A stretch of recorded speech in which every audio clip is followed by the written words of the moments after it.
Headlights carved through the mountain fog as I turned up the last curve of the dirt road. The house appeared like a ghost, windows blazing, cars I didn't recognize scattered across the gravel. Grandpa Joe's lodge was supposed to be silent, sacred.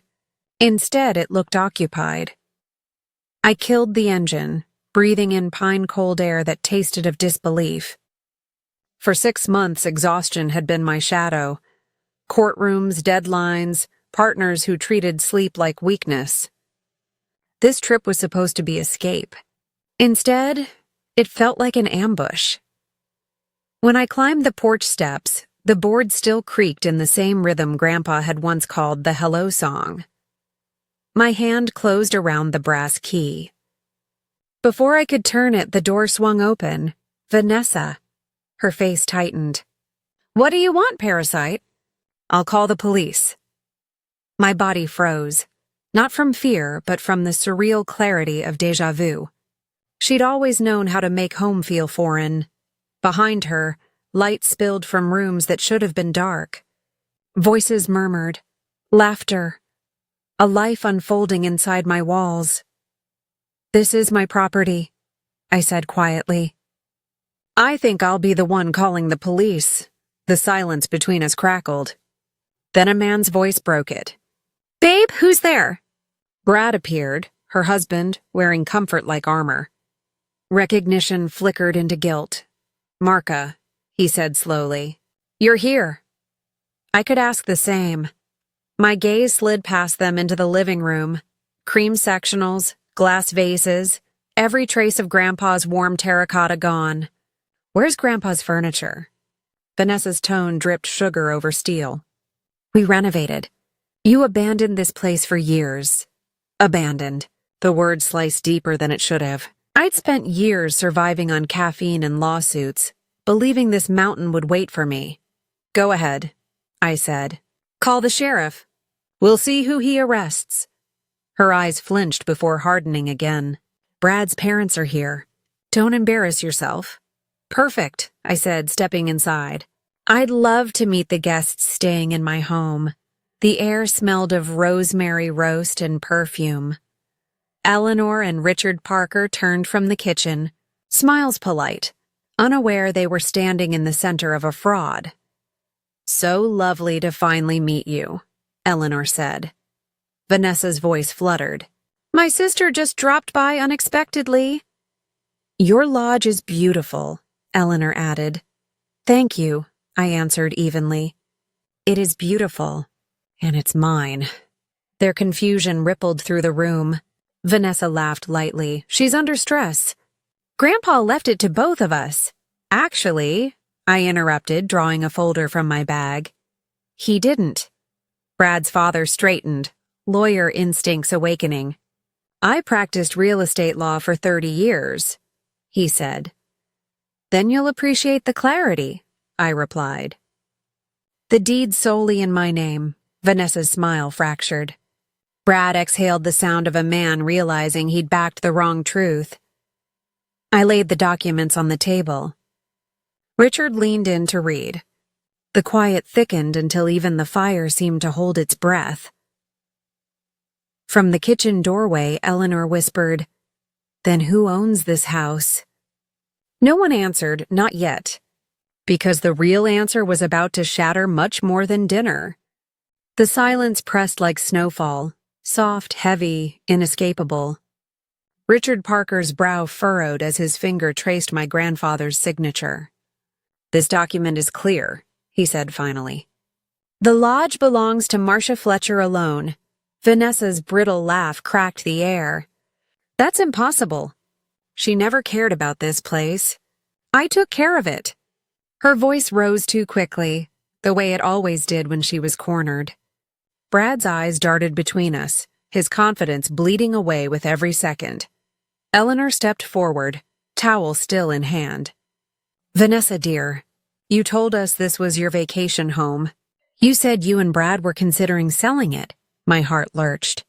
"Selling it?" The older woman hesitated. "Developers came by last week. They said they'd make an offer soon." The room tilted. Vanessa's face went pale before she turned on her mother-in-law, voice shrill. Why would you bring that up? Because the truth never stays buried, I thought. I moved toward Grandpa's old study, ignoring her protests.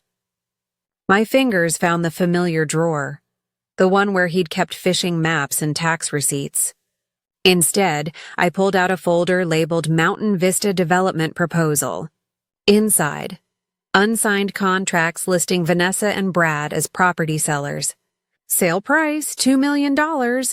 My breath hitched. The paper trembled in my hands. You were going to sell my lodge? Brad started. It's not what you think. It's exactly what I think. My voice had turned courtroom cold. Forgery, fraud, theft. Eleanor gasped, covering her mouth. Richard straightened, eyes hard. Vanessa, is this true? It should have been mine. She exploded. You all act like she's some saint because Grandpa liked her better. We fixed this place. We made it beautiful. You erased him, I said quietly. You burned his color from the walls, sold his clocks, and pretended it was love. Vanessa's face twisted, but behind the anger flickered something small. Shame or fear. She took a step back, nearly knocking over one of her new vases. Richard's verdict came like a gavel. You and Brad need to pack. We'll find a hotel tonight. This isn't your property and you've exposed us all to legal jeopardy. Brad didn't argue. He just nodded, shoulders sagging. She's right, Van. We have to go. Vanessa's lip trembled. I'm not leaving. She doesn't even live here. She's too busy being perfect. That word, perfect, hit a vein of memory so deep I almost laughed. I'd spent my life earning that label only for it to become her weapon. This ends now, I said. You have until morning to collect your things. After that, I'm calling the sheriff. Brad's voice was low. Can we at least talk? Over dinner? I hesitated. The attorney in me wanted confrontation. The granddaughter in me wanted calm. Fine, but it's not negotiation. It's exit planning. Later, as we sat around my grandfather's old table, now covered by Vanessa's spotless white cloth, the smell of roast filled the silence between us. Richard asked careful questions. Brad answered in fragments. Vanessa stared at her plate, jaw locked. When I finally asked what they'd done with Grandpa's antique clock collection, she looked up, smirking. Sold them. Donated some. They were outdated. The words hit like splinters. You sold his legacy for pocket change. Before I could speak again, the landline rang. An old sound in a modernized house. Brad answered. Mountain Vista Lodge. Oh, Mr. Harrington. Yes, about tomorrow's property viewing. My blood ran cold. Give me the phone, I said. Brad froze. Vanessa's face drained of color. This is Marcia Fletcher, I said clearly into the receiver. The legal owner of Mountain Vista Lodge. There will be no viewing tomorrow. The property is not for sale. And if you've been approached otherwise, you're dealing with fraud. I hung up to silence. Every eye in the room was on me. Vanessa's hands shook as she pushed away from the table. You've ruined everything, she whispered. No, I said quietly. I just stopped you from ruining me. The night pressed heavy around the lodge, mountain winds clawing against the windows as though echoing the storm inside. I locked Grandpa's old bedroom door, my bedroom now, and sat on the edge of the bed, staring at the empty fireplace. The scent of pine and smoke still lingered, but it was layered with something foreign. Perfume and lies. Sleep never came. Every memory felt tainted. The walls Vanessa had painted white, the furniture she'd sold, the clocks she'd erased. Around 2 a.m., muffled shouting drifted up the stairs. Her voice, sharp and desperate, colliding with Brad's, low and exhausted. Eleanor's soft attempts at calm failed against the waves of accusation. By dawn, I had a list, a complete inventory of damage and loss. What I didn't expect to find were the ashes. Grandpa's journals, his leather-bound record of every hike, every snowfall, every wildflower blooming around the ridge, lay charred in the fireplace. I picked up a burnt fragment, his handwriting barely visible. Perseverance is the aspen's secret. My throat closed. She had tried to burn even his memory. When I entered the kitchen that morning, Vanessa stood over the shredder, feeding in papers. Her hands were shaking, but her eyes were defiant. "What are you doing?" She flinched, then lunged to hide the papers. I caught her wrist. Shredded fragments spilled across the counter. My name printed on altered deeds, her own scrawled next to mine in clumsy forgery. "This is criminal," I said, voice low but vibrating with fury. "Forgery, theft, identity manipulation. How far were you willing to go?" "You don't need this place," she shouted, her composure shattering. "You have everything, the career, the success, the life. This was supposed to be mine." Before I could respond, Brad entered with packed suitcases.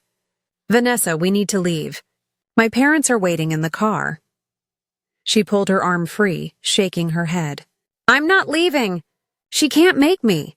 The crunch of tires outside cut her off. I looked through the window. Patrick's old truck, dusted with road grit, coming up the drive. Relief flickered, and dread. He didn't know yet. Patrick climbed out, confusion spreading as he saw all the cars. "Miss Fletcher? I didn't expect you." "Apparently," I said, holding the door open. "Come in, Patrick. We need to talk about the property management situation." He looked from me to Vanessa, then removed his cap, twisting it between his hands. "Your sister showed me documents saying she was co-owner. Said you were too busy in New York." "Those were forgeries," I said. "I never authorized any management change." Patrick's weathered face fell. "I figured something was wrong when they started remodeling, hiring contractors. They paid me extra to stop sending reports. Said they'd handle updates. I needed the money from my grandson's surgery, but it didn't feel right." Behind us, Brad's parents descended the stairs with luggage, their faces drawn with embarrassment. "We're leaving for town," Richard said gravely. "But Marcia, you need to know what they attempted here. It's serious. Fraud, forgery, identity theft. You could press charges." He handed me his business card. "If you need testimony, I'll provide it." Eleanor's eyes softened with genuine remorse. "We truly didn't know, dear. We trusted them." As they left, Vanessa sat motionless at the counter, arms crossed, fury flickering like a dying flame. "You wouldn't dare call the sheriff," she said, her voice shaking. "Watch me," I replied, already reaching for the phone. "You have 1 hour to pack." When Sheriff Davis arrived later that day, he reviewed every document with methodical precision. "Pretty clear-cut," he said finally. "Unauthorized occupation and attempted fraud. You want to press charges?" I looked at Vanessa. Her confidence had drained, replaced by something hollow. The sister I once carried on my shoulders was unrecognizable, just a stranger clinging to entitlement. "Yes," I said quietly. "I do," the sheriff nodded. "Then let's make it official." The mountain air felt thinner that afternoon, sharp with cold clarity as the sheriff's cruiser pulled away. Vanessa stood on the porch, face pale, eyes wide, the realization of consequence settling in. "You can't do this," she whispered, tears streaking down her cheeks. "We're family." "Family doesn't forge signatures," I replied evenly. "Family doesn't sell what isn't theirs." Inside, Brad lingered by the door, his posture heavy with exhaustion. "My parents are staying at a hotel," he said quietly. "They're devastated." He hesitated, then added, "You should know, this isn't the first time." The confession that followed stripped away the last remnants of shock, years of hidden debt, bad investments, and lies. They'd done this before. Forged, borrowed, taken what wasn't theirs. We always fixed it somehow, Brad said, guilt dragging at his voice. But this time, she went too far.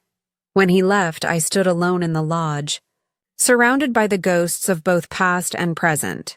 Grandpa's laughter, the echo of betrayal, the fragile scent of what once was. Patrick returned a few hours later, bringing grim news. "Found some of your grandpa's clocks," he said softly, placing a wrapped bundle on the table. Inside lay 2 recovered antiques, their faces scratched but still ticking faintly, stubborn as heartbeats. "Others are gone," he added. "Sold around town or sent to Denver." Something inside me steadied. "We'll recover what we can," I said. "And the rest, we'll rebuild." That evening, as the sun dropped behind the pines, my phone rang again. My mother. Her voice was sharp before it cracked. "How could you throw your sister out like that? She says you humiliated her in front of everyone." I closed my eyes, inhaling deeply before answering. "She committed fraud, Mom. She forged my name, stole my identity, and tried to sell Grandpa's lodge." Silence hummed through the line. "There must be a misunderstanding." "There isn't," I cut in. "I have the forged papers, the sheriff's report, and witnesses. This time, I'm not pretending it's just sibling rivalry." Her tone softened, confusion and guilt threading together. We never realized things had gone that far." "No," I said gently. "You never wanted to." After hanging up, I walked the length of the living room, fingers grazing the blank white walls where my grandfather's photographs had once hung. It wasn't just the house she'd stripped. It was the history, and I was done letting her rewrite it. Over the next few days, the truth spread through the small mountain town. Local shop owners called, apologizing for transactions made in my name. The hardware store owner offered receipts. The real estate agent forwarded every email Vanessa had sent. Even the diner owner came by with pie and quiet support. "Your grandpa was beloved here," she said. "Everyone knew he left this place to you. What she did, it doesn't sit right. Community replaced isolation."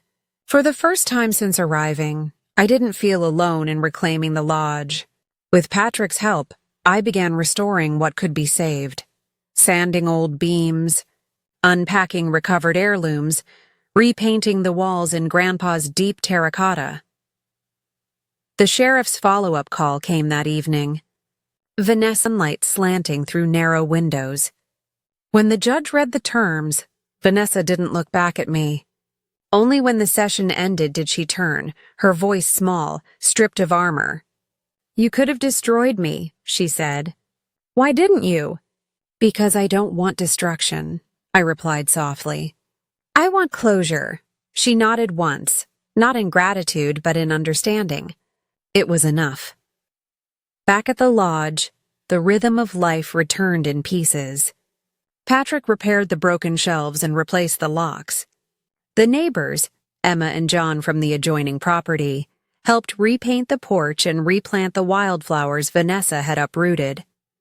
One afternoon, John handed me a small box. Inside lay one of Grandpa Joe's missing pocket watches, polished and ticking again. "Found it at a thrift shop in town," he said. "Figured it belonged home." That word, home, finally felt real again. As summer rolled in, I began restoring the lodge not as a museum, but as something living. Some of Vanessa's changes stayed. The upgraded kitchen, the new lighting, but the cold whites gave way to warm terracotta, the color Grandpa loved. I rehung the single recovered photo of him, standing by the ridge, the mountains behind him stretching endless and eternal. For the first time, I invited people in. The diner owner hosted a small gathering, and the lodge filled with laughter instead of arguments. The community that had once been Grandpa's now began to feel like mine. I joined the local watershed committee, offering free legal help for conservation projects. Work, for the first time, felt purposeful instead of punishing. The city called sometimes, the firm asking when I'd return full-time. But my answer never changed. Not yet. My life was no longer about billable hours. It was about balance, a word I'd never truly understood until now. One afternoon, while sorting through the boxes Patrick had rescued from storage, I found a sealed envelope tucked between the pages of a weathered book. It was addressed in Grandpa Joe's handwriting. My heart pounded as I unfolded it. My dear Marka, I know how hard you've worked to build your life. This lodge isn't a reward, it's a reminder. It's a promise that peace is earned, not given. You'll face storms, even from those you love most. But you'll stand, because you were raised among roots that don't break, only bend. This home is yours not because you claimed it, but because you understand what it means to care for it. Tears blurred the words until the ink shimmered like sunlight on water. I stepped outside onto the porch, the air thin and bright, the valley stretching below. The wind carried the faint rustle of aspen leaves, a sound like breathing, like forgiveness. In the distance, clouds rolled over the ridge, silver-edged and fleeting. Maybe one day Vanessa would change. Maybe she wouldn't. But the boundary was clear now, not drawn in anger, but in peace. The lodge stood solid again, not just in wood and stone, but in spirit. Grandpa's lessons had become my life's quiet law. Protect what's rightfully yours, even if it means standing alone. And sometimes forgiveness begins not with others, but with yourself. As dusk settled, I lit the fireplace. The first clock chimed from the mantel, the only one that survived, and its steady rhythm filled the silence like a heartbeat returning home.